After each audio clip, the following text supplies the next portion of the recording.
वरहमतुल्लाहि वबरकातुहू। नहमदुहु व नुसल्ली अला रसूलिहिल करीम। अम्मा बाद फ़अऊज़ु बिल्लाहि मिनश शैतानिर रजीम। बिस्मिल्लाहिर रहमानिर रहीम। वमा अरसलनाका इल्ला रहमतल लिल आलमीन। वक़ाल रसूलुल्लाहि सल्लल्लाहु अलैहि वसल्लम मन अहब्ब सुन्नती फ़क़द अहब्बनी व मन अहब्बनी कान मई फ़िल जन्नह। आल हिदाया मदरसा मरकाजुल हिदाया आल हिदाया के जानिब से आज इस सेमिनार में मेहमान खुसूसी की हैसियत से तशरीफ़ लाए मदरसा मरकाजुल हिदाया ढाका के मुतवल्ली अलहाज वहीदुज़्ज़मान साहिब और मेहमान आली मकाम की हैसियत से तशरीफ़ लाए वफ़ाक़ुल मदारिसिल अरबिया के डायरेक्टर अल्लामा उबैदुर रहमान खान नदवी हफ़िज़हुल्लाह और उसी तरह तशरीफ़ लाए मदरसा मरकाजुल हिदाया की मुअज़्ज़ज़ मुहतमीम व शैख़ुल हदीस मुफ्ती बाक़ी बिल्लाह हफ़िज़हुल्लाह और मुहतरम असतिज़े कराम और मेरे सामने दूर दराज से तशरीफ़ लाए हुए मेरे अज़ीज़ तलबा, सबको मेरे दिल की गहराइयों से मुबारकबाद। प्यारा हाज़िरीन, आज मैं तुम्हारे सामने एक ऐसी मौजू पर बयान करेगा जिस मौजू ना सिर्फ सुनने का है बल्कि दिल की गहराइयों से उतरने का है, और एक ऐसी ताल्लुक़ पर बयान करेगा जिसका मिसाल सारे कायनात में ना मिले, वो है उम्मतों के लिए सल्लल्लाहु अलैहि वसल्लम की मोहब्बत। अल्लाह ताला अता फरमाए उन मौजू पर मुख्तसर बयान पेश करोगे। प्यारा हाज़िरीन, हमें ये ना भूलना चाहे कि अल्लाह ताला हुज़ूर अकरम सल्लल्लाहु अलैहि वसल्लम को रहमतल लिल आलमीन बनाकर भेजा। हुज़ूर अकरम सल्लल्लाहु अलैहि वसल्लम की रहमत सिर्फ इंसानों तक महदूद नहीं है बल्कि सारे कायनात की ज़र्रे ज़र्रे चीज़ों पर मुहय्यज़ थे, और उस रहमत का बड़ा हिस्सा तो उम्मत के लिए है। हुज़ूर अकरम सल्लल्लाहु अलैहि वसल्लम एक मरतबा नमाज़ पढ़ रहे थे और नमाज में रो रहे थे। अल्लाह ताला ने जिब्राइल को फरमाया, आया जिब्राइल जाओ मेरे नबी के पास जाओ और उनसे पूछो कि वो क्यों रो रहे। हुज़ूर अकरम सल्लल्लाहु अलैहि वसल्लम ने फरमाया कि उम्मती उम्मती, या अल्लाह मेरे उम्मत, या अल्लाह मेरे उम्मत। अल्लाह ताला जिब्राइल को फिर वापस भेजा और कहा कि आए मोहम्मद तुम तुम्हारे उम्मतों के मामला में कोई रंजीदा ना करो। प्यारा हाज़िरीन, हुज़ूर अकरम सल्लल्लाहु अलैहि वसल्लम दीनी तबलीग देने के लिए ताइफ गया था। ताइफ वालों ने हुज़ूर अकरम सल्लल्लाहु अलैहि वसल्लम की सारे जिस्म खून से बहा दिया। हुज़ूर अकरम सल्लल्लाहु अलैहि वसल्लम एक कपड़े के टुकड़े से उनको पूछ रहा और सल्लल्लाहु अलैहि वसल्लम ने कहा अगर खून का कोई क़तरा ज़मीन में गिर जाए तो ताइफ वालों पर खुदा ताला के अज़ाब नाजिल हो जाए। प्यारा हाज़िरीन, सिर्फ यह नहीं है, उहद के मैदान में जब कुफ़ार ने हुज़ूर अकरम सल्लल्लाहु अलैहि वसल्लम की दंदान मुबारक शहीद कर डाला, हुज़ूर अकरम सल्लल्लाहु अलैहि वसल्लम उस वक्त तो भी उनके लिए बद्दुआ नहीं किया बल्कि उनके लिए मग़फ़िरत की दुआ करे। सल्लल्लाहु अलैहि वसल्लम की ज़बान पर यह अल्फाज थी, अल्लाहुम्मा अग़फ़िर लिक़ौमी फ़इन्नहुम ला यअलमून, अल्लाहुम्मा अग़फ़िर लिक़ौमी फ़इन्नहुम ला यअलमून। या अल्लाह मेरे कौम को बख्श दे क्योंकि वो नहीं जानता है कि मैं कौन हूँ। प्यारा हाज़िरीन, हुज़ूर अकरम सल्लल्लाहु अलैहि वसल्लम को जब दो कामों में इख्तियार देते हैं उनको आसान को इख्तियार करे ताकि उम्मत पर बोझा कम हो जाए। मेराज की रात जब अल्लाह ताला हुज़ूर अकरम सल्लल्लाहु अलैहि वसल्लम को 50 वक्त नमाज अता फरमाए, हुज़ूर अकरम सल्लल्लाहु अलैहि वसल्लम बोलना शुरू कर दिया कि उम्मती उम्मती, या अल्लाह मेरे उम्मत, या अल्लाह मेरे उम्मत। अल्लाह ताला ने उस वक्त 5 वक्त कर दी और कहा कि आया मोहम्मद सुन लो, उस 5 वक्त नमाज में 50 वक्त नमाजों की सवाब मिलेगा। प्यारा हाज़िरीन, मेरे नबी तो वह नबी है जिसने क़यामत के दिन भी उम्मतों के लिए रोएगा। क़यामत के दिन एक दूसरे को नहीं पहचानेगा, भाई भाई नहीं पहचानेगा, माँ बेटे बेटे को नहीं पहचानेगा। माँ बेटे बेटे को कहेगे कि दुनिया में मेरे कोई बेटे बेटी नहीं था, तुम कौन हो, कहाँ से आया हो, दूर हो जा मेरे नज़रों से, दूर हो जा। क़यामत के दिन सारे अंबिया और सारे फरिश्ते और सारे इंसान कहेंगे नफ्सी नफ्सी, या अल्लाह मुझे बचा ले, या अल्लाह मुझे बचा ले।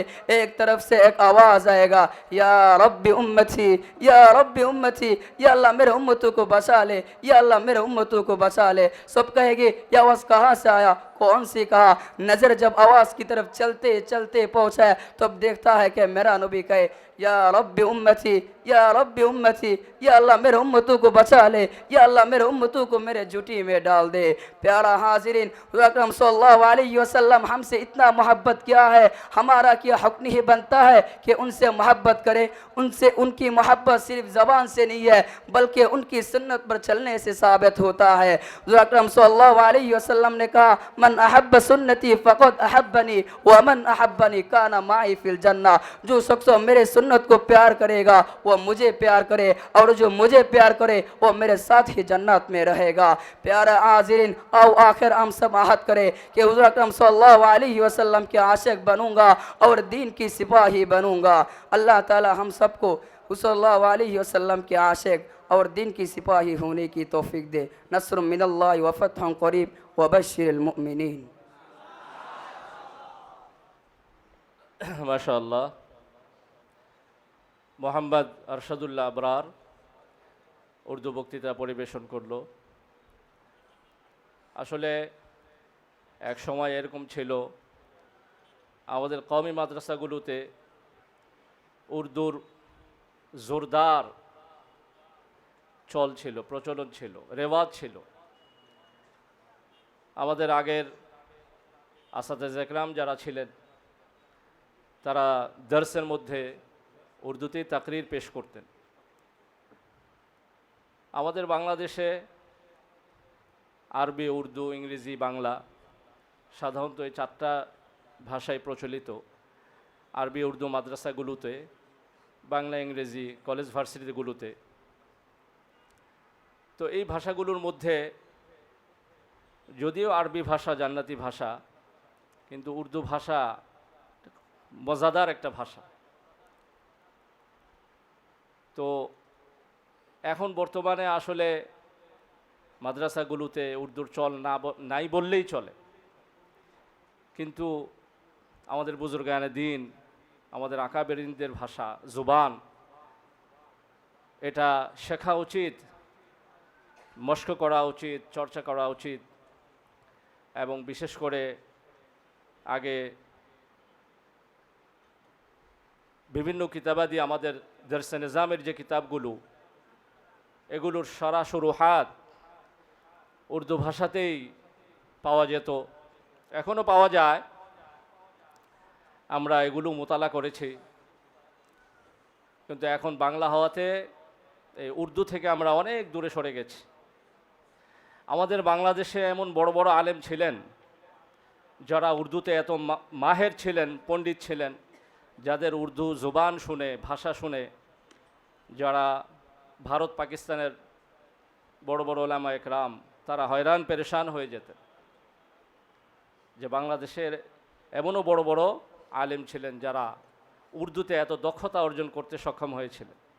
তো যাই হোক, মাদ্রাসা মারকাজুল হেদায়েত ঢাকার আমাদের এই অত্র মাদ্রাসার ছাত্রবৃন্দ যারা আছে তাদের মধ্যে বেশ কিছু ছাত্র আলহামদুলিল্লাহ উর্দু বক্তৃতা এবং উর্দু ভাষার উপর চর্চা করে যাচ্ছে। আমরা মেহমানানে আজম তাদের কাছ থেকে দোয়া প্রত্যাশা করি, আল্লাহ তাআলা যেন সব ভাষার উপরই আমাদের ছাত্রদের দক্ষতা অর্জনের তৌফিক নসিব করেন। সবাই বলি আমিন। প্রিয় উপস্থিতি, এ পর্যায়ে আরবি বক্তৃতা পরিবেশন করবে দাওরায়ে হাদিসের ছাত্র হাফেজ মোহাম্মদ আব্দুল হালিম। হাফেজ মোহাম্মদ আব্দুল হালিম আরবি বক্তৃতা পরিবেশন করছে।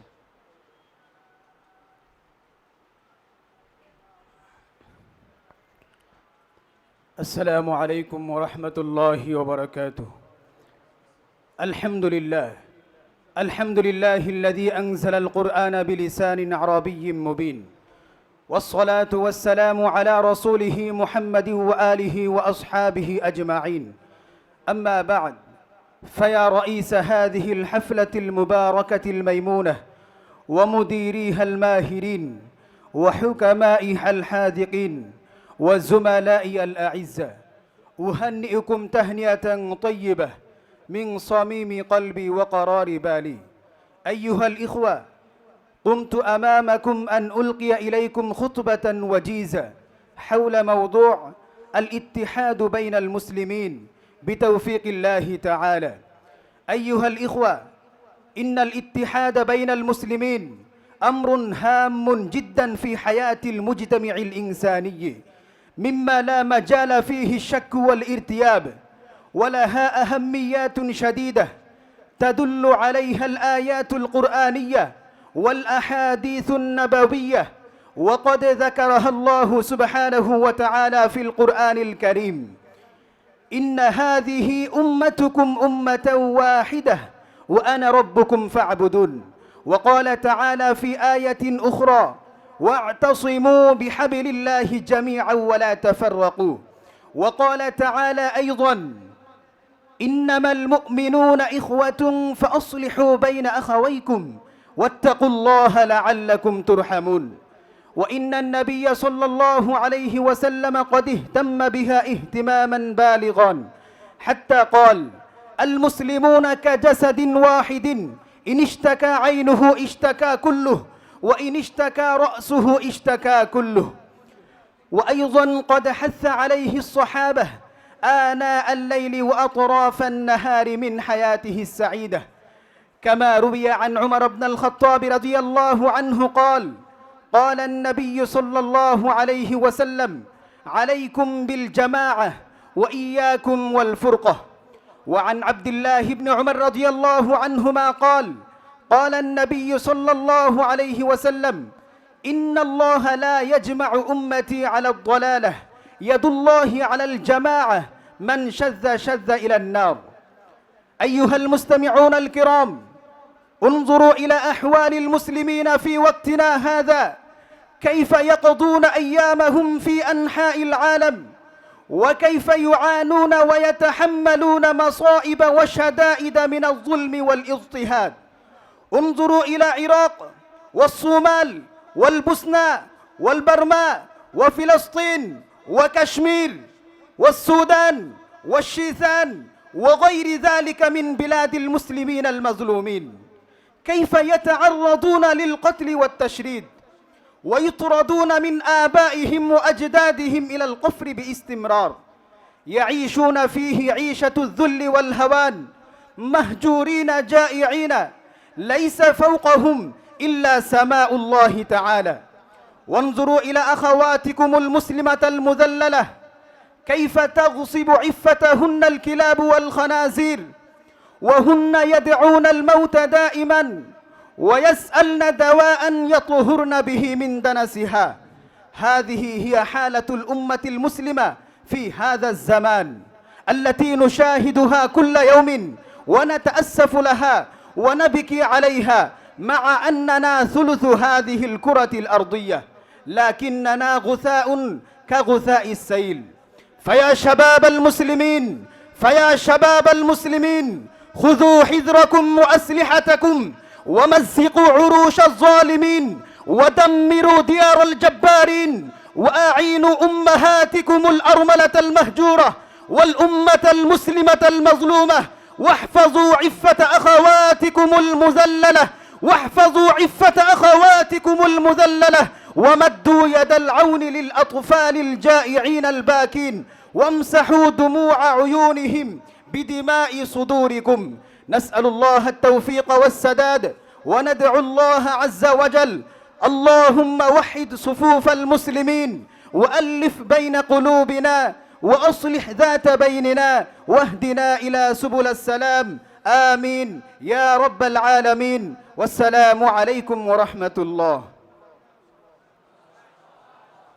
ما شاء الله، بارك الله في حياتك وعلومك। মোহাম্মদ হাফেজ মোহাম্মদ আব্দুল হালিম ইত্তেহাদুল মুসলিমিন সম্পর্কে অত্যন্ত গুরুত্বপূর্ণ বক্তৃতা পেশ করলো।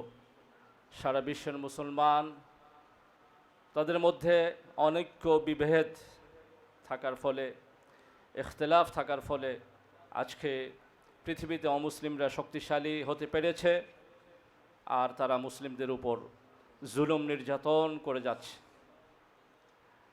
হযরত সালাউদ্দিন আইয়ুবী রহমতুল্লাহ আলাইহি একটা উক্তি পেশ করেছেন। তিনি বলেছেন, পৃথিবীতে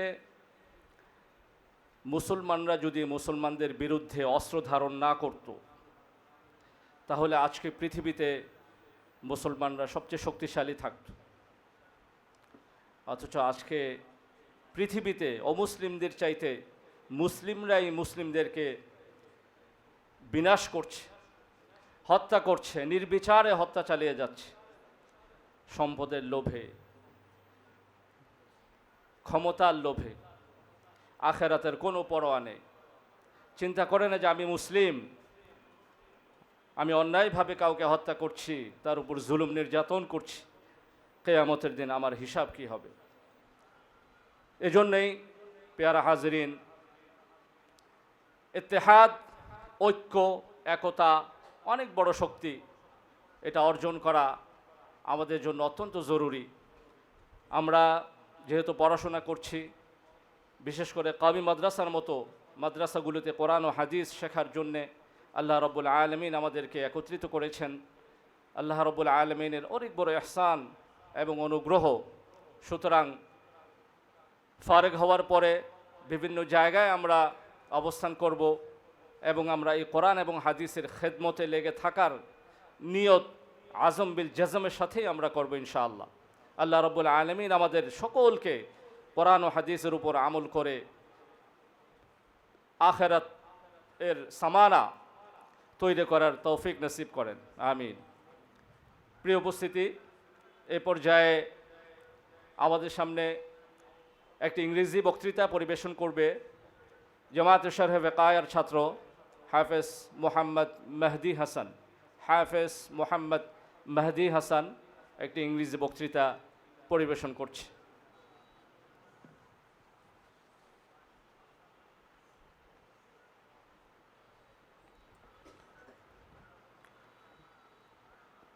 السلام عليكم ورحمة الله وبركاته.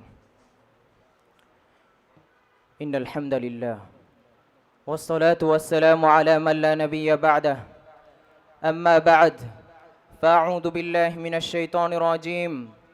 بسم الله الرحمن الرحيم. وجاهدوا في الله حق جهاده. وقال رسول الله صلى الله عليه وسلم الجهاد مازن إلى يوم القيامة أو كما قال عليه الصلاة والسلام. Dear audience, respected teachers, and our invited Islamic scholar, Allama Ubaidur Rahman Khan Nadwi Hafidahullah, and present with us are the founder of this Islamic Institute, Madrasa Markazul Hidayah, Al-Haz Wahiduz Zaman, and his worthy son, Al-Haz Sadiquz Zaman, and principal in this Islamic Institute, Allama Mufti Baqi Billah Hafidahullah, and other audience. Thank all of you for presenting in this annual competition organized by Al Hidayah Library of Students. Today I am to talk about two topics that is often misunderstood: Jihad al-Nafs and Jihad by weapons. So my dear audience, my topic 1, Jihad al-Nafs. Many people think it is only means war or fighting. But in Islam, Jihad has a much deeper peaceful meaning. The Jihad means struggle or striving. The effort we make to improve our community, ourselves and the world. So dear friends, let me ask a question. How many of us struggle every day to control our anger, our greed, our bad habits? How many? This is called the struggle against our own self. So Jihad al-Nafs, every time we choose patience over anger, honesty over lying, and kindness over cruelty, and we are performing every time a true act of jihad. As Allah subhanahu wa ta'ala said in the Holy Quran about this, قَدْ أَفْلَحَ مَنْ تَزَكَّى. Who is improved her nafs, he has been successed. Dear friends, and my topic 2, Jihad by weapons. Which Muslims are persecuted for lack of today? Which is the greatest jihad of the mind? As Allah subhanahu wa ta'ala said in the Holy Quran, Kutiba alaykumul qital wa huwa kurhun lakum. Jihad has been prescribed for you and you dislike it. And to encourage this, Allah subhanahu wa ta'ala ordered the Messenger sallallahu alayhi wa sallam. Allah subhanahu wa ta'ala said in the Holy Quran, Harridil mu'minina ala al-qital. O Prophet, urge the believers to jihad. So dear audience, jihad is like an operation for to cancer, kufr and nifaq. As Allah subhanahu wa ta'ala says in the Holy Quran about this, Ya ayyuhan nabiyyu jahidil kuffar wal munafiqina waghluz alayhim. O Prophet, carry out a struggle against the disbelievers and hypocrites. So Islam permits fighting in defense or to protect the opposite. And even then, it must be done with strict rules. Innocent people must never be harmed.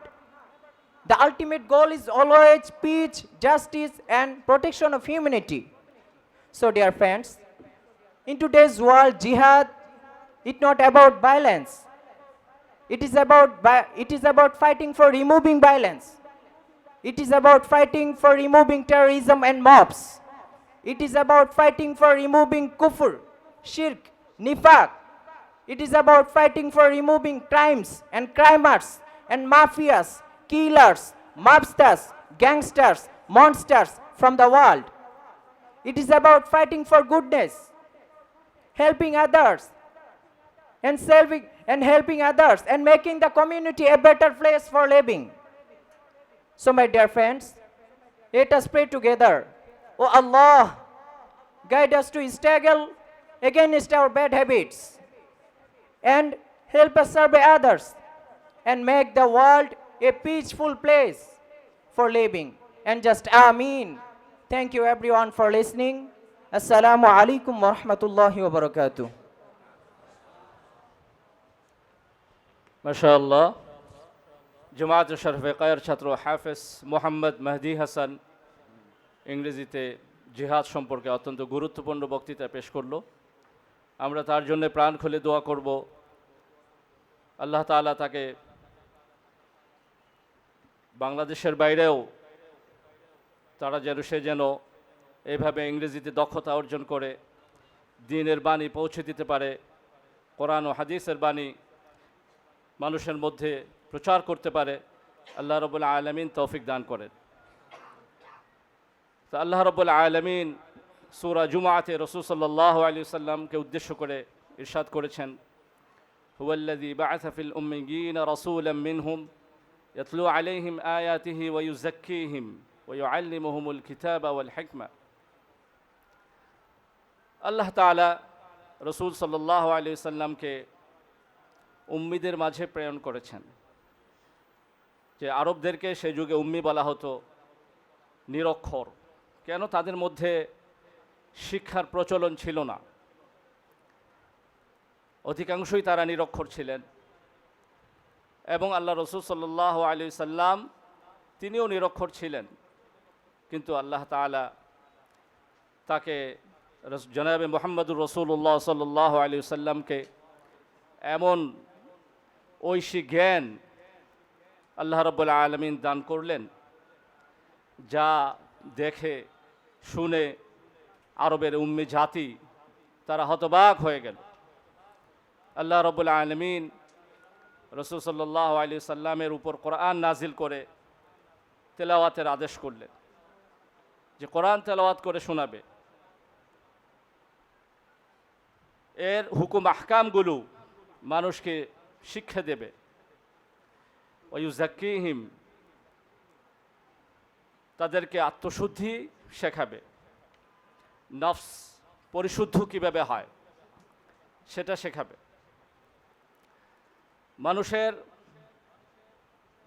জাহেরি এবং বাতিনি, বাহ্যিক এবং আভ্যন্তরীণ বিষয়গুলো যদি সঠিক এবং শুদ্ধ হয়ে যায়, তাহলে মানুষ অনেক শক্তিশালী হয়ে ওঠে। কি বলে? ঈমানের বলে।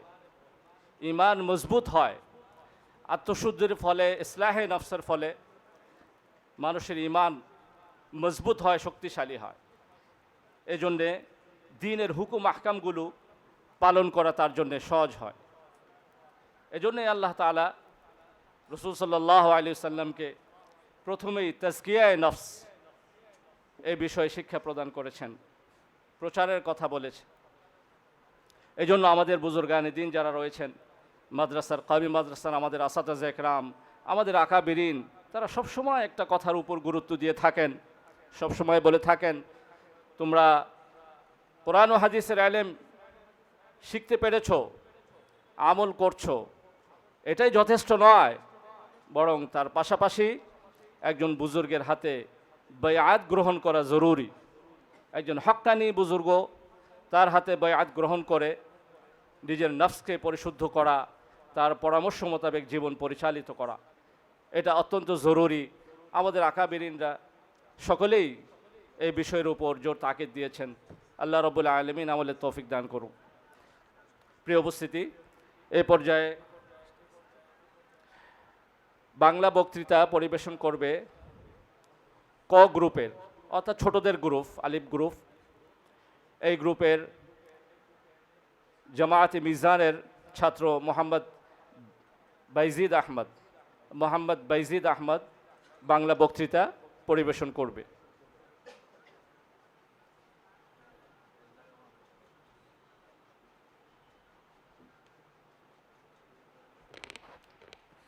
السلام عليكم ورحمة الله وبركاته.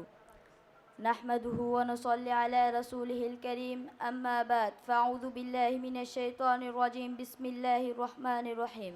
والأس إن الإنسان لفي خسر. আল হিদায়াত ছাত্র কাফেলা কর্তৃক আয়োজিত বাৎসরিক সেমিনারের সম্মানিত সভাপতি, প্রধান অতিথি এবং প্রধান মেহমান, আমার সামনে বাংলার প্রত্যন্ত অঞ্চল থেকে আগত একজাক এলএম পিপাসু ছাত্র ভাইয়েরা, সকলকে জানাই আমার পক্ষ থেকে শুভেচ্ছা অভিনন্দন। আজ আমি এমন এক বিষয় নিয়ে কথা বলতে এসেছি যা রক্তে লেখা, যা থেকে গড়া, যা ইতিহাসের